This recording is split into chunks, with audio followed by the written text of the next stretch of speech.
এই মুহূর্তে দেখাবো মেদিনীপুরে ভয়াবহ আগুন। মেদিনীপুরের বঙ্কিমপল্লীতে দাউ দাউ করে জ্বলছে আগুন। কাঠের গোডাউনে আগুন, প্লাস্টিকের গোডাউনে আগুন। ঘটনাস্থলে দমকলের 3টি ইঞ্জিন। মেদিনীপুরের বঙ্কিমপল্লীতে এই মুহূর্তে দেখছেন সেই ছবি।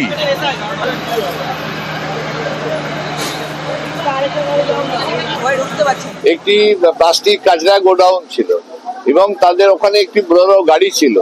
এবারে এই গাড়ির নিচে কিছু প্লাস্টিকে কেউ বা কারা বা যে কোনো কারণে হোক আগুন লেগে যায়। সেই প্লাস্টিক থেকে প্রথমে গাড়িটা আগুন লাগে, তারপরে ওই প্লাস্টিকের গোডাউন যেখানে বিভিন্ন প্লাস্টিক মানে পুরনো অব্যবহৃত সমস্ত যেগুলো সেটাতে আগুন লেগে যায়। ওষুধের মূল্য বৃদ্ধিতে নাভিশ্বাস সাধারণ। একাধিক জীবনদায়ী ওষুধের দাম মহার্ঘ। নিত্য প্রয়োজনীয় ওষুধের দামও বাড়িয়েছে কেন্দ্র। মোদী সরকারকে কড়া আক্রমণ মমতার। বর্ধিত দাম প্রত্যাহারের আবেদন জানিয়েছেন তিনি। সেন্ট্রাল গভর্নমেন্টের এই একতরফা স্বৈরাচারী সিদ্ধান্তে স্বাস্থ্য কিন্তু বিপাকে পড়ে যাবে। আর কত টাকা পেলে কেন্দ্রীয় সরকার নিজেদের ঝুমলাবাজি বন্ধ করবে?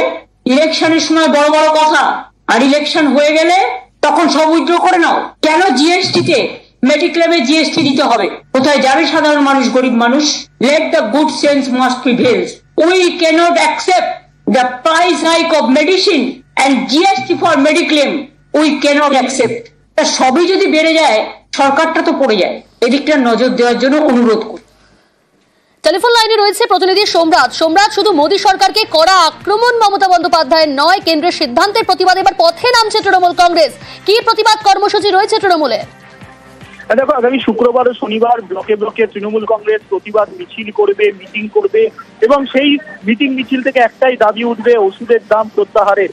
তার কারণ 748টি ওষুধের দাম বাড়ানো হয়েছে, আর তা নিয়েই প্রতিবাদে সরব হয়েছেন খোদ মমতা বন্দ্যোপাধ্যায় এবং স্পষ্ট করে দিয়েছেন যে এই ওষুধের দাম প্রত্যাহার না হলে আগামী দিনে দিল্লির পথে আন্দোলন হবে এবং পার্লামেন্টে সাংসদরা তারাও সরব হবেন এই বিষয় নিয়ে। সেই বিষয়ে ইঙ্গিত দিয়েছেন মমতা বন্দ্যোপাধ্যায়। তবে আজকে এই বিষয় নিয়ে স্পষ্ট ইঙ্গিত দিয়েছেন যে এই আন্দোলন এখানেই থেমে থাকবে না, অর্থাৎ ব্লকে ব্লকে প্রতিবাদের মধ্যেই আন্দোলন থেমে থাকবে না। আগামী দিনে এই ইস্যুতে আন্দোলনের সুর দিয়ে আরো চড়া হবে এবং তৃণমূল কংগ্রেস এই ইস্যু নিয়ে আগামী দিনে আন্দোলন আরো তীব্রতর করবে। তাই মমতা বন্দ্যোপাধ্যায় স্পষ্ট হয়ে গিয়েছে একেবারেই। বেশ, কেন্দ্রের সিদ্ধান্তের প্রতিবাদে পথে নামছে তৃণমূল কংগ্রেস। শুক্র এবং শনিবার রাজ্য জুড়ে প্রতিবাদ কর্মসূচি। এটা কি ঠিক যে is it for one section of people যারা কর্তৃত্ব দিয়ে ট্রিটমেন্ট করতে পারে? এটা কি শুধু তাদের জন্য সরকার চলবে?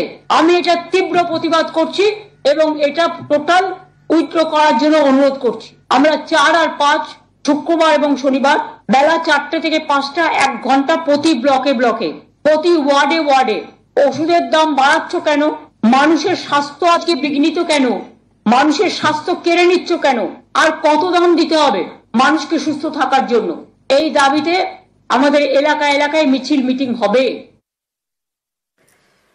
চড়া দামে ওষুধে কড়া রাজ্য। নির্ধারিত দামের চেয়ে বেশি দামে ওষুধ বিক্রি। ক্যান্সার, হাঁপানির ওষুধ বেশি দামে বিক্রি। মার্চ জুড়েই চিহ্নিত কলকাতার 68টি দোকান। কলকাতার 68টি দোকানকে সতর্ক করল রাজ্য। বেশি দামে ওষুধ বিক্রি করলে লাইসেন্স বাতিল। শহরের 68টি দোকানকে কড়া হুঁশিয়ারি রাজ্যের। ওষুধের দাম নিয়ন্ত্রণে জেলাতে অভিযানের নির্দেশ। স্বাস্থ্য দপ্তরকে নির্দেশ স্বরাষ্ট্র দপ্তরের।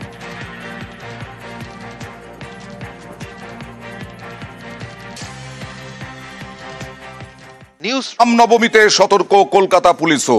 আজকে সরেজমিনে বিভিন্ন জায়গা ঘুরে দেখেন কলকাতার পুলিশ কমিশনার। নিরাপত্তা, সতর্কতা সব বিষয়ই কলকাতা পুলিশ রামনবমীতে অবলম্বন করছে। আর বিভিন্ন জায়গায় প্রস্তুতি সরেজমিনে পুলিশ কমিশনার নিজে। গত 4-5 বছরে কোথায় কি হয়েছে, কোথাও কোনো সমস্যা হয়েছে কিনা, অ্যান্ড কারেন্ট সিচুয়েশন কীরকম আছে, কোথায় কীরকম স্টেটমেন্ট দেওয়া হয়েছে, যা যা ইনপুট আছে আমরা সব কিছু দেখে আমাদের ডিটেল অ্যারেঞ্জমেন্ট করছি।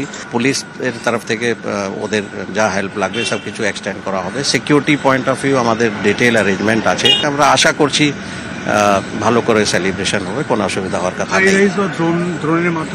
এইগুলো সব আমাদের ডিটেইল অ্যারেঞ্জমেন্টে আছে। নতুন করে কোনো পারমিশন নেই, যা আছে পুরানো যারা ট্রেডিশনালি হয়ে এসছে ওদেরকে পারমিশন নিশ্চয়ই দেওয়া হবে। এই মুহূর্তে সংসদে বাকবিতণ্ডা আলোচনা সব চলছে ওয়াকফ বিল নিয়ে। ওয়াকফ বিল পেশ হয়েছে আর তা নিয়ে 8 ঘন্টা আলোচনা। সে 8 ঘন্টা আলোচনার শেষে ভোটাভুটি।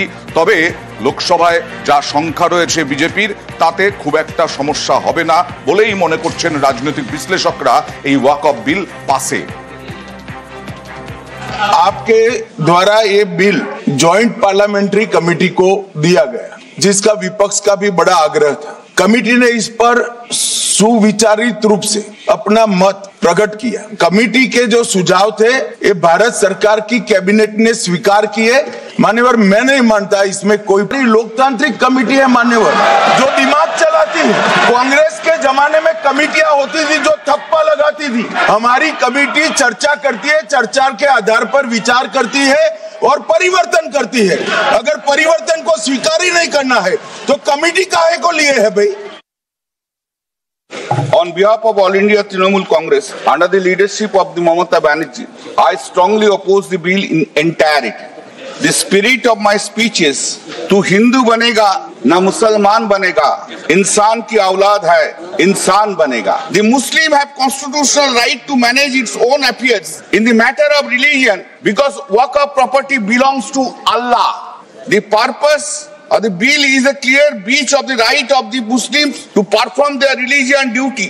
The bill hits basic structure of the constitution. Parliament is now encroaching upon the power of the state legislation in deciding the question of the land and building of the Waqf.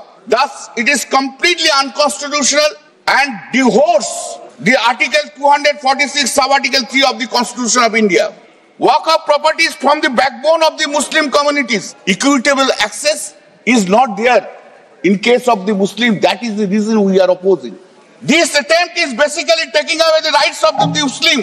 Practicing Islam for at least 5 years is a precondition for making Waqf is thoroughly unreasonable.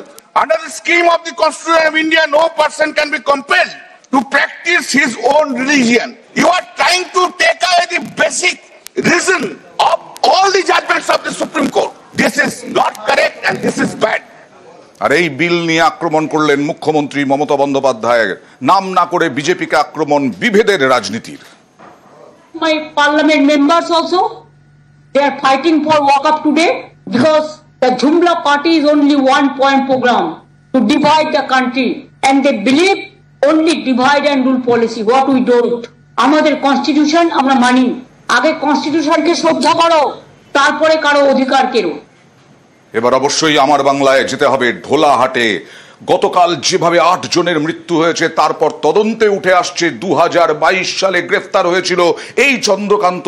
তারপরে licence চেয়েছিল, আবার 2023-এ licence পায়নি। তারপরেও কিভাবে এইরকম রমরমিয়ে ব্যবসা করছিল চন্দ্রকান্ত বণিক, কারো চোখে পড়ল না। দেখুন,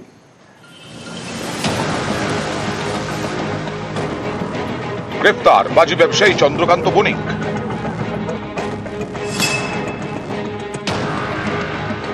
দক্ষিণ 24 পরগনার পাথর প্রতিমার ঢোলাহাট, এখানকার দক্ষিণ রায়পুর চন্দ্রকান্ত দুটি বাজি কারখানা, দুটোই বেআইনি। তার বাজি কারবারও বেআইনি। পুলিশের দাবি 10 বছর ধরে বাজির কারবার করছে চন্দ্রকান্ত বণিক।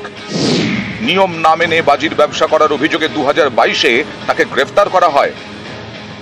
2022 সালে এই চন্দ্রনাথ বলে তাকে গ্রেফতার করা হয়েছিল। 68.5 কেজি ফায়ার ক্র্যাকার্স তার থেকে বাজেয়াপ্ত করা হয়েছিল।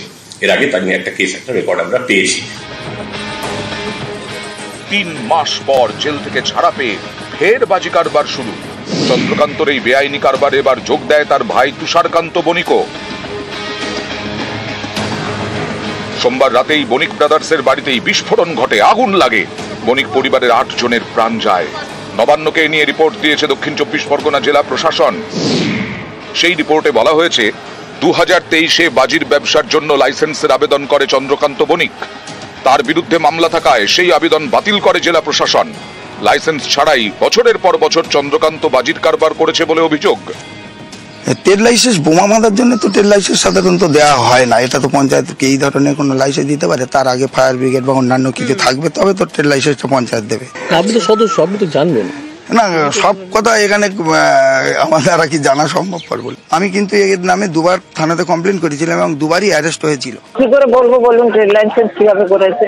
ট্রেড লাইসেন্স আমরা দিইনি, এবার অনলাইন ট্রেড লাইসেন্স করতে পারে সেটা আমরা তো বলতে পারবো না, কারণ অনলাইন ট্রেড লাইসেন্সে তো আমাদের কোনো নথি থাকে না, আমরা তো অনলাইনেই করে থাকি সব।